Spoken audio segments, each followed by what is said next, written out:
Portraits of Napoleon Bonaparte are various and numerous. The period of his rule over France was marked by the almost industrial production of his portraits. The French state commissioned both painters and sculptors who made hundreds of images of Napoleon. Most of these portraits, if not all, had a clear political and propagandistic role.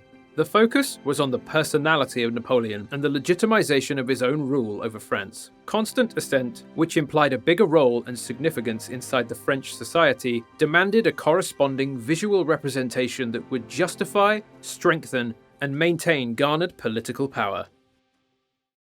The earliest monumental portraits commissioned by General Bonaparte were painted during his campaign in Italy.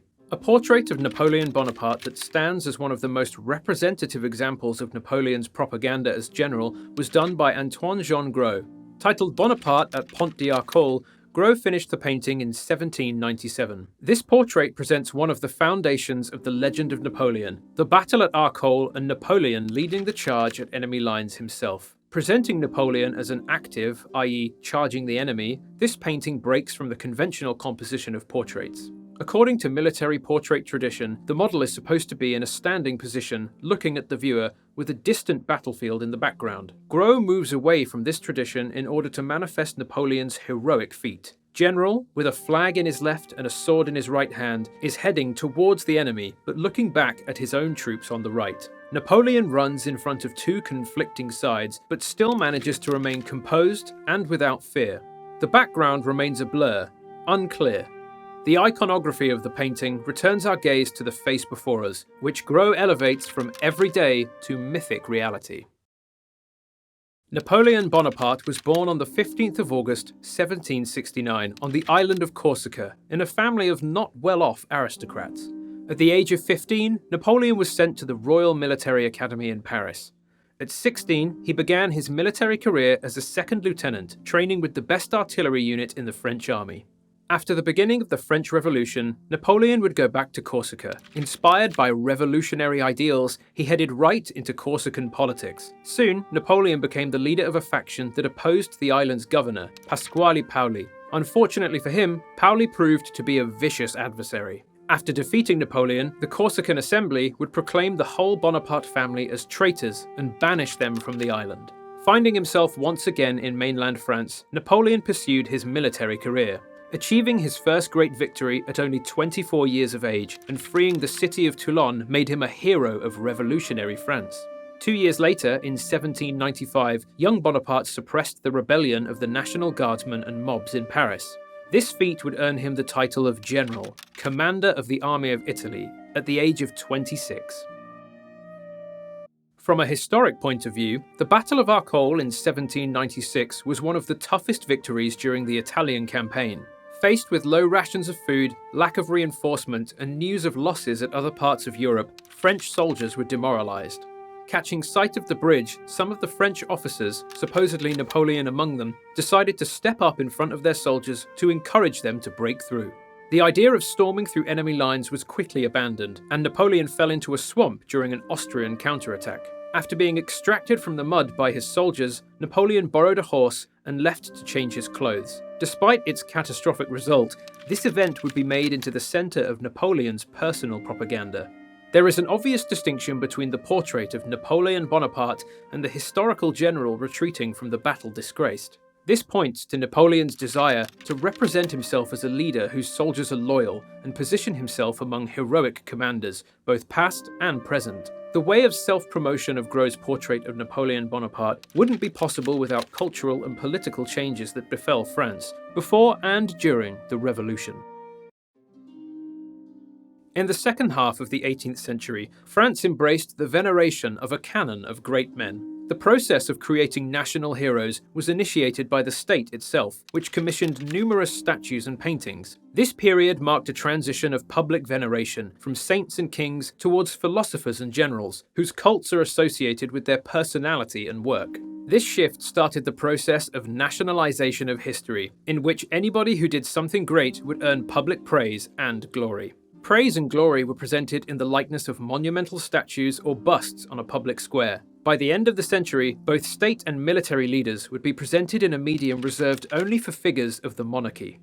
The trend of democratization of visual presentation grew stronger after the fall of the monarchy in the Revolution in 1792. Standardization of iconography will enable unknown individuals who were ready to sacrifice themselves for their country to become heroes for the revolution. These individuals were martyrs of freedom, victims of enemies, both domestic and foreign, and part of the cult promoted by the state. Martyrs' cult will prevail in the revolutionary iconography until the fall of Robespierre, receding of the revolutionary zeal and mass mobilization. At that point, the cult of military heroes ascends and becomes the foundation for the portrait of Napoleon Bonaparte. During 1793 and 1794, French press was flooded by anonymous figures of common soldiers, not generals nor commanders. Regardless of the trustworthiness of their stories, their function was to represent a common Republican soldier, often fighting an overpowered and more numerous enemy to the death. The heroism of a particular individual was omnipresent in the daily press as a reward for the ones who were ready to give up their lives for their country, and as an incentive for other citizens to act in the same manner. Gros' portrait of Napoleon Bonaparte corresponded with these representations, based on the idea of free men conquering any obstacle through sheer willpower. A portrait of Napoleon Bonaparte that Gros produced was laid on an already established iconography among the revolutionary elite, to whom this portrait was meant. In Gros' portrait, Napoleon, a general of the army in Italy, becomes an archetype of a common infantryman and a bearer of great courage. This kind of behaviour was expected from all military ranks. He is a figure who carries the flag of the French Revolution bravely, inspiring and boosting morale among his fear-stricken but loyal soldiers. An identical description of Napoleon could be found in a newspaper Napoleon himself published in Italy, the Corriere della Armée d'Italie. The same newspaper promoted the stories of common soldiers on the order of Napoleon himself. He wasn't the first general who would self-promote and dramatize his role in the fight against the enemies of the revolution. Unlike other generals, Napoleon stood out by adding to his image a mantle of destiny and creating an aura of myth around his character. The painting was exhibited at the Paris Salon in 1801, but was initially met with little public approval. On the other hand, Napoleon received it with great enthusiasm and urged Gros to make an engraving that would be printed. Prints of this portrait of Napoleon Bonaparte were a huge success, and numerous editions and copies ensued. Bonaparte's own interest in the engraving shows his awareness of the power of the printed image as propaganda. Another version of this portrait as an engraving was done by Thomas Piroli.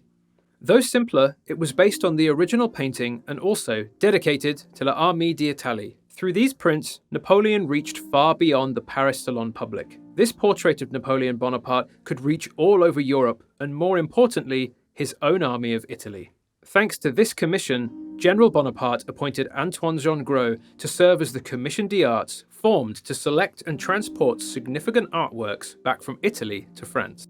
Through this one example of a portrait of Napoleon Bonaparte, one could see how visual representation develops in close relation to political ambitions. Concentrated on the personality of the portrayed, artists like Gros had to channel ideas propagated by Napoleon in other media onto their works. Basing their work on traditional formulas of artistic expression and contemporary political, cultural, and social developments, they created an array of dramatic representations. As a consequence, these representations, in the perception and imagination of French society, lift Napoleon to a degree of a mythical hero. After laying the foundation with this portrait, Napoleon continued working on forming, retaining, and controlling his own perception among the French during his campaigns. Visual material produced during this period, as well as newspaper articles and proclamations of Napoleon himself, inform us not only of his military but also of his political and personal campaign.